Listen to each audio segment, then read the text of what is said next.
तो आज एक बार फिर से हमारी आज की कहानी बहुत ही प्यारी होने वाली है और इस कहानी का नाम है फातुमा। और ये कहानी तंजानिया के एक छोटे से गांव से शुरू हुई, जहां पर हम एक फार्म पर एक नीमा नाम की लड़की को देखते हैं जो कि बुक और पेंसिल लेकर बैठी थी। और तभी उसकी माँ फातुमा उसे बुलाने आई ताकि कि वो खेतों में फसल की बुआई करने के लिए अपनी माँ की मदद करे। अब यहाँ पर नीमा पढ़ाई तो करना चाहती है, लेकिन इसके बीच उसे रोटी की भी काफ़ी ज़रूरत है। और यहाँ हम देखते हैं कि फातुमा एक काफ़ी अच्छी किसान है जिसने अपने फावड़े के दम पे पूरा खेत जोत दिया। और यहाँ पर फातुमा ने अपने छोटे बच्चे को भी अपने शरीर से बांध रखा है। और जिसके बाद हम देखते हैं कि वो दोनों वहाँ पर बीज लगाते हैं और थोड़े दिनों में फसल थोड़ी बड़ी हो जाती है। अब एक दिन खेतों में काम करते वक्त नीमा के हाथ में एक कांटा लग गया जो कि जहरीला था। तब फातुमा ने उसे समझाया कि वो ऐसी चोट से बच के रहे, क्योंकि इस वक्त वो किसी भी चोट का खर्च नहीं उठा सकते, क्योंकि घर में अभी आर्थिक बहुत सारी दिक्कतें चल रही हैं। लेकिन नीमा को तो स्कूल जाने की चिंता थी, क्योंकि वो उसी हाथ से लिखती है। पर यहाँ पर फातुमा को लगता है कि स्कूल जाने का कोई फायदा नहीं, क्योंकि जब घर में खाने को ही नहीं है तो स्कूल जाने से क्या होगा। और वहीं हम देखते हैं कि उनके पड़ोस में एक महिला रहती है जो कि नीमा के परिवार को अच्छे से जानती है। और यहाँ पर नीमा उसके घर पर अपनी चोट को ठीक करवाने गई थी। और यहाँ पर नीमा काफी ज्यादा परेशान थी और वो बताती है कि उसकी माँ फातुमा को ऐसा नहीं लगता कि वो स्कूल जाकर भी कुछ कर पाएगी। लेकिन यहाँ पर उस महिला को पता था कि नीमा काफी होशियार है, इसलिए यहाँ पर उसने कहा कि वो फातुमा से मिलकर इस बारे में जरूर बात करेगी। और यहाँ पर हमें पता चलता है कि एक वक्त पहले नीमा अपने स्कूल की मैथमेटिक्स की टॉपर थी, पर अब हाल ऐसा हो गया है कि घर और खेतों के काम के बीच उसे पढ़ाई करने की फुर्सत ही नहीं मिलती। और यहाँ पर नीमा का पिता मनीषी कुछ नहीं करता, बस दिन भर घर पर बैठकर आवारागर्दी करता रहता है। और तो और वो फातुमा की काम में जरा सी भी मदद नहीं करता। और यहाँ पर हम देखते हैं कि आज उसने अपने घर पर दो अनजान लोगों को बुलाया था और वो उन दोनों को देखकर काफी खुश हुआ और अपनी पत्नी फातुमा को शराब लाने को कहा। और जब यहाँ पर फातुमा ने पूछा कि आखिर वो लोग कौन हैं, तब यहाँ पर उसने बताया कि ये लोग नीमा के रिश्ते के लिए यहाँ पर आए हैं। पर इस बात से फातुमा खुश नहीं, क्योंकि वो नीमा की शादी इतनी जल्दी नहीं करवाना चाहती, क्योंकि अभी उसकी उम्र ही कितनी है। तब यहाँ पर मनीषी ने कहा कि मैं पहले ही उन्हें जबान दे चुका हूँ और अब मैं इस बात से पीछे नहीं हट सकता। और अब उसी दिन हम नीमा को क्लासरूम में एक लड़के के साथ बैठा देखते हैं जो कि उसकी पढ़ाई में काफ़ी मदद करता है। पर यहाँ पे नीमा को तो चिंता थी कि वो आने वाले एग्ज़ामों में ज़रूर फेल हो जाएगी, कि घर के कामकाज में उसे पढ़ने का समय नहीं मिलता और पढ़ाई के मामले में उसकी माँ उसे ज़रा भी सपोर्ट नहीं करती। और अब हम देखते हैं कि थोड़ी देर बाद नीमा अपने घर आई, जहाँ पर उसकी माँ उस पर काफ़ी गुस्सा होती है, क्योंकि उसने घर आने में काफ़ी देर कर दी थी। तब यहाँ पर नीमा ने बताया कि वो इलाज करवाने के बाद थोड़ा स्कूल चली गई थी। और यहाँ पर नीमा ने बाहर मेहमानों को बैठा देख लिया था, लेकिन फातुमा ने उसे कुछ भी नहीं बताया कि बाहर उसके रिश्ते की बात चल रही है। और तब यहाँ पर नीमा ने फातुमा से कहा कि उन्हें एक बार सेनिंग से मिल लेना चाहिए। और ये सेनिंग वही महिला है जिसके पास नीमा अपना इलाज करवाने गई थी। और तभी वहाँ पर उसका पिता आ गया और उसने नीमा से मेहमानों से मिलने के लिए कहा। और यहाँ पर हम देखते हैं कि जिस शख्स से नीमा की शादी होने वाली है वो तकरीबन 30 साल का होगा। पर यहाँ पर नीमा को कुछ भी पता नहीं चला कि यहाँ पर शादी की बात चल रही है। और फातुमा ये सब छिपकर देख रही थी और उसे अपनी बेटी नीमा की चिंता होने लगी। और यहाँ पर हम देखते हैं कि फातुमा अपनी बेटी की पढ़ाई के ज़रा सा भी खिलाफ नहीं है, पर यहाँ पर उसे लगता है कि उसकी पढ़ाई से भी ज़्यादा इम्पोर्टेंट उसका फार्म है। और एक तरीके से फातुमा की सोच भी सही होती है, क्योंकि मनीषी कुछ भी काम नहीं करता जिससे कि घर में 4 पैसे आ सकें। और वो एक तरीके से एक नंबर का अय्याश इंसान है, बस शराब के ठेके से घर तक और घर से ठेके तक, बस इसी तरीके से उसका पूरा दिन निकल जाता। और उसे ना ही खेतों की चिंता और ना ही बच्चों की और यहाँ पर रात में फातिमा ने वापस से कहा कि नीमा की शादी में जल्दबाजी करना ठीक नहीं, और वो जिसका रिश्ता लेकर आया था वो एक मछुआरा है। पर मनीषी ने वहाँ पर झूठ कहा कि वो शख्स एक किसान है। और तब यहाँ पर फातिमा ने कहा कि नीमा की शादी नहीं होगी क्योंकि उसकी उम्र कम है और वो स्कूल जाकर अपनी पढ़ाई पूरी करेगी। और वहाँ पर नीमा को लेकर उन दोनों के बीच में बहस शुरू हो गई और नीमा बाहर खड़ी होकर ये सारी बातें सुन रही थी। और अब उसे भी पता चल गया कि उसकी शादी की बात हो रही है और मनीषी पैसों का लालची है। ये बात फातिमा को अच्छे से पता थी और नीमा से शादी करने के लिए मछुआरा उसे अच्छे पैसे देगा।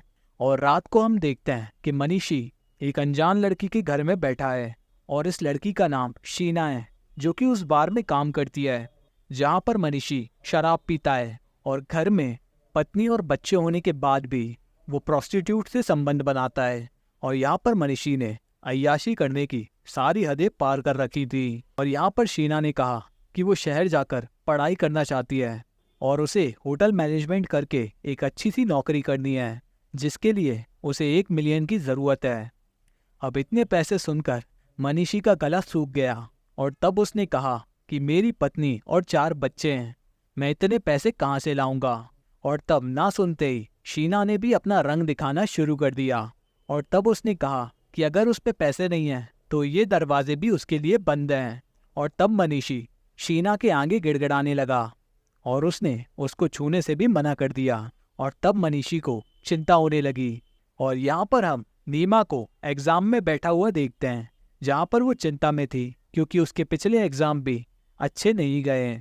और तब हम देखते हैं कि स्कूल से वापस आते समय नीमा लकड़ियां काट कर ले जा रही थी और तभी उसने अपने छोटे भाइयों को जंगल की तरफ भागते हुए देखा और दोनों ही एक बाग में केले चोरी करने लगे। और यहाँ पर जंगल में नीमा को अली मिल गया और वहाँ पर नीमा ने उसे अपनी सारी बात बताई कि अब उसकी शादी होने वाली है। और तब अली ने कहा कि उसके बिना मर्जी के उसके घर वाले उसकी शादी नहीं करवा सकते, इसलिए उसे हिम्मत रखनी चाहिए। और तभी वहाँ पर नीमा के भाइयों ने उसे अली के साथ देख लिया और नीमा वहाँ से चली गई। और घर पर फातिमा ने अपने दोनों बेटों को केला लाते हुए देखा और उसे पता चल गया कि ये सारे केले उन्होंने किसी के बाग से चुराए हैं, इसलिए वो उन पर चिल्लाने लगी कि उन्होंने चोरी की है। पर मनीषी उनके हाथ से केले लेकर काफ़ी खुश हुआ और एक तरीके से वो बच्चों को चोरी करने के लिए इनकरेज कर रहा था, जिसे देखकर फातिमा उस पर गुस्सा हो गई। और फातिमा दिन रात खेतों में काम करती है, तब जाकर उन्हें खाने को रोटी मिलती है। और एक तो मनीषी कुछ करता नहीं और बच्चों को चोरी करना सिखा रहा है। और यहाँ पर उनकी बहस नीमा की शादी तक चली गई और वहाँ पर बात निकली कि अगर नीमा अनपढ़ रह गई तो वो भी मनीषी की तरह रह जाएगी। अब ये सुनकर मनीषी का गुस्सा टूट पड़ा और वो फातिमा को मारने के लिए उठ गया, पर उसे डरा देखकर वो रुक गया। और यहाँ पर हम देखते हैं कि अब फातिमा को नीमा की चिंता होने लगी क्योंकि रात में उसने एक सपना देखा जिसमें उसने नीमा को खून से लथपथ देखा और ऐसा सपना देखकर वो काफ़ी डर गई। और जब दूसरे दिन वो खेतों में गई तो उसकी फसलों में कीड़े लग चुके थे और अगर उसने जल्दी से पेस्टिसाइड का छिड़काव नहीं किया तो सारी फसल कीड़े खा जाएंगे। पर पेस्टिसाइड को छिड़कने के लिए भी उसके पास पैसे नहीं हैं। और यहाँ पर हम देखते हैं कि सैनिक कुछ महिलाओं के साथ फातिमा के खेतों में से गुजर रही थी और वो महिलाओं का एक ग्रुप चलाती है जहाँ पर सारी महिलाएं मिलकर एक दूसरे की मदद करती हैं। और वहाँ पर सैनिक फातिमा से मिली और उसने फातिमा से कहा कि वो महिलाओं का ग्रुप ज्वाइन कर सकती है जहाँ पर उसे हर तरह की मदद मिल जाएगी। और सैनिक को पता था कि फातिमा एक अच्छी फार्मर है और नीमा काफ़ी होशियार है। तब फातिमा ने कहा कि अगर उसे ज़रूरत होगी तो वो ज़रूर आएगी। और यहाँ पर हम देखते हैं कि मनीषी बार में आ गया जहाँ पर शीना काम करती है और वो यहाँ पर शीना को किसी भी कीमत पर खोना नहीं चाहता। लेकिन इस वक्त शीना के लिए पैसे सबसे ज़्यादा ज़रूरी हैं और अगर मनीषी उसे पैसे नहीं दे सकता तो वो उसे खुद को छूने नहीं देगी। और शीना उससे मुंह फेर कर वहाँ से चली गई और अब मनीषी को किसी भी तरीके से पैसे की ज़रूरत थी।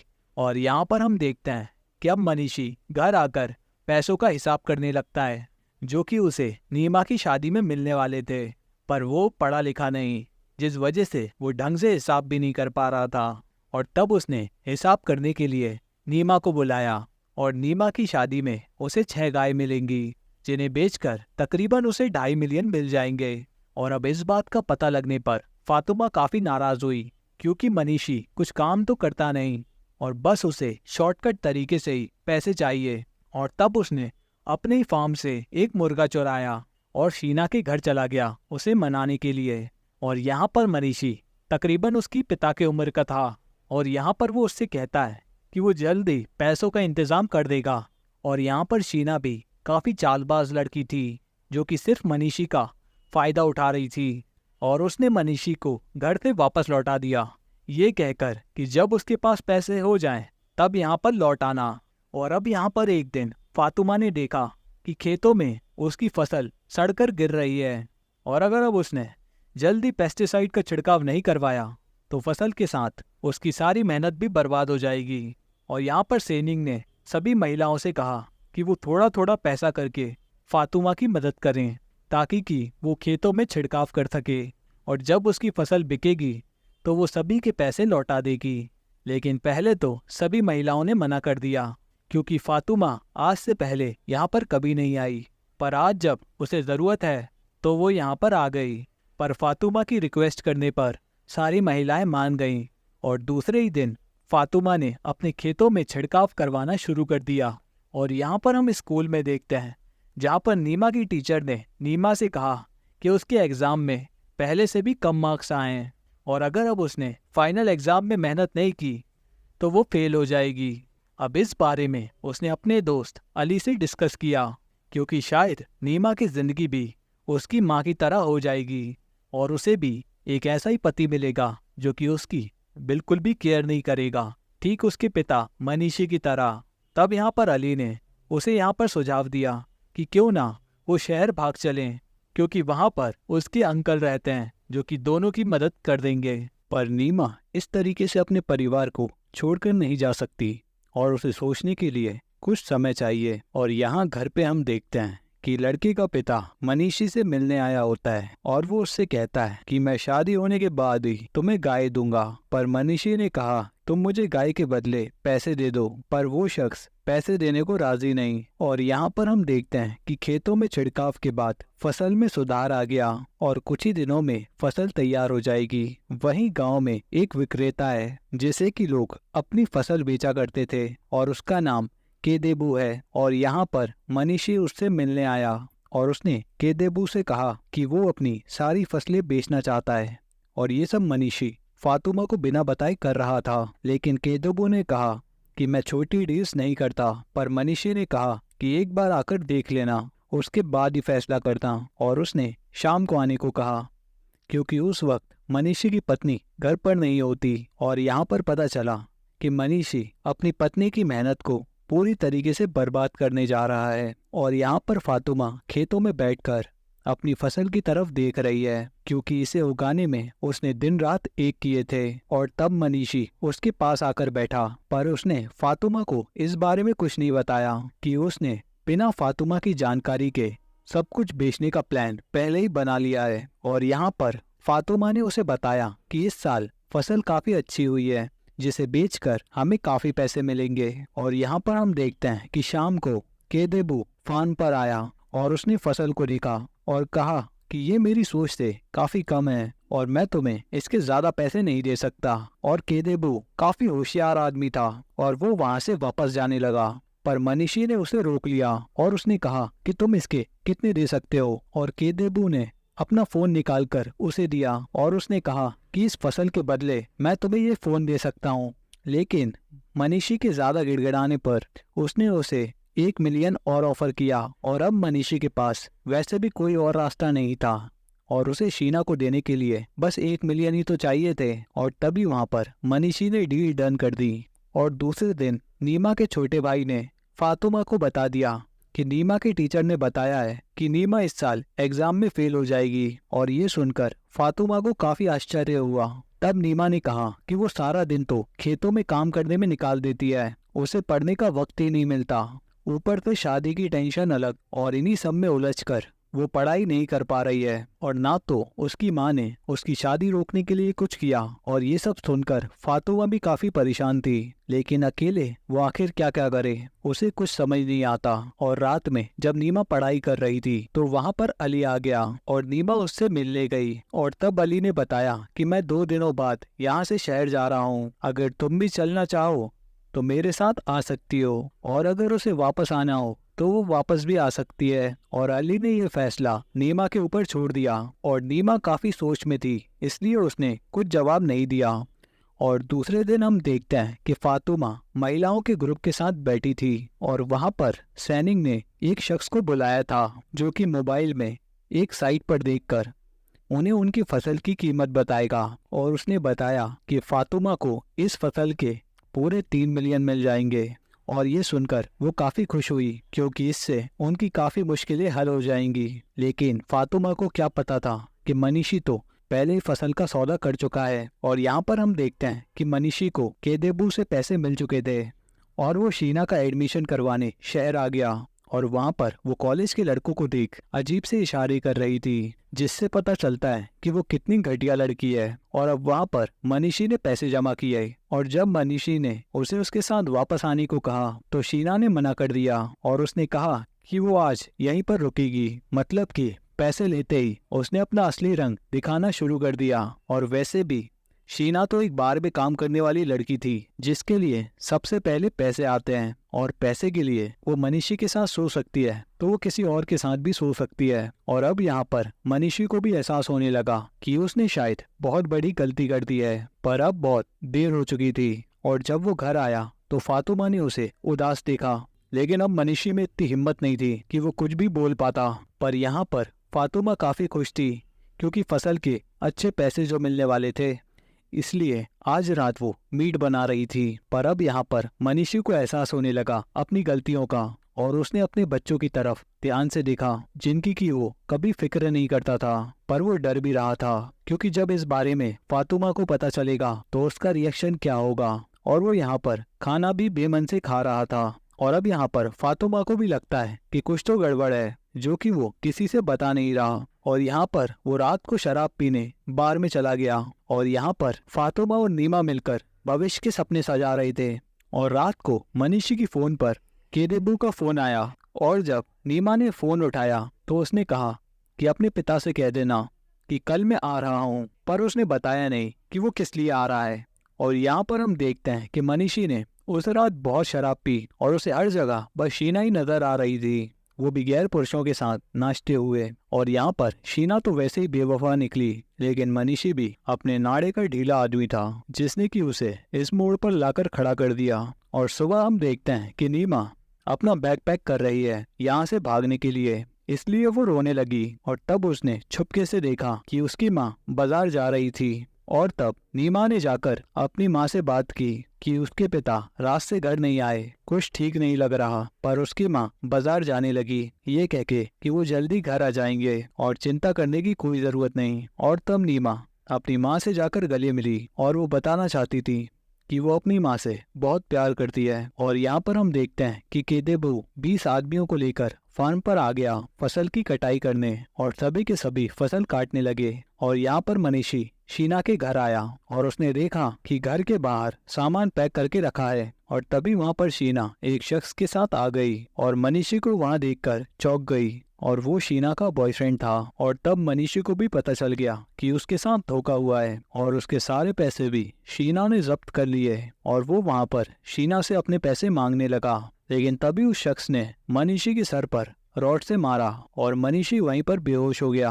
और उसके बाद शीना और उसका बॉयफ्रेंड अपना सामान लेकर वहां से भाग गए। और अब नेक्स्ट सीन में हम देखते हैं कि मनीषी की आंख हॉस्पिटल में खुली, जहां पर उसकी आंखों के सामने उसकी बेटी नीमा बैठी हुई थी जो कि उसे खाना खिला रही है। और यहाँ पर फातिमा ने जब अपने खाली खेत को देखा तब नीमा ने आकर बताया कि उसके पिता ने सारी फसल केदेबू को बेच दी। और ये देखकर उसे काफी दुख हुआ और वो सीधा केदेबू के पास आ गई और उसने कहा कि उसे जानना है कि उसके हस्बैंड ने कितने में डील की थी। और उसे फोन के बारे में तो पता था, लेकिन 1 मिलियन की कोई जानकारी नहीं थी। और फातिमा ने उसे फोन पर मार्केट का प्राइस बताया जो कि 3 मिलियन से ज्यादा है। और तभी वहाँ पर उसके ग्रुप की सारी महिलाएं भी आ गईं और उन्होंने उसे धमकी दी कि अगर उसने इस प्रॉब्लम का सही सॉल्यूशन नहीं दिया तो वो सभी इसकी शिकायत अथॉरिटी से करेंगे। और केदेबू डर गया और उन्हें बाकी के पैसे मिल गए और सभी महिलाएं खुश होकर अपने अपने घर जाने लगी। और अब रात में घर पे मनीषी ने फातिमा के हाल के बारे में पूछा और अब यहाँ पर वो बदल चुका है और उसने अपने किए की माफी भी मांगी। और अब वो फातिमा और अपने परिवार के साथ एक नई शुरुआत करना चाहता है। और यहाँ पर नीमा भी अपने एग्जाम में पास हो गई थी और वो खुशी से भागते हुए अपनी माँ के पास आई और अपने मार्क्स दिखाए, जिसे देख के फातिमा काफी खुश हुई। और यहाँ पर हम देखते हैं कि आज शादी के लिए मछुआरा फिर से आया, पर आज तो फातिमा इनसे अकेले ही निपट लेगी। और वहाँ पर फातिमा ने साफ साफ कह दिया कि वो अपनी बेटी की शादी नहीं करेगी। और वहाँ पर उसके सपोर्ट में मनीषी भी आ गया और उन दोनों ने उन सभी को वहाँ से भगा दिया। और तब फातिमा और मनीषी एक दूसरे की तरफ देखकर मुस्कुराने लगे। और आखिरी सीन में हम देखते हैं कि मनीषी और फातिमा दोनों ही खेत की खुदाई कर रहे हैं नई फसल लगाने के लिए। और कहानी इसी सीन के साथ खत्म हो गई। तो इसी के साथ ये कहानी यहीं पर खत्म हो गई। तो मैं मिलता हूँ आपसे एक और नई कहानी के साथ, तब तक के लिए गुड बाय।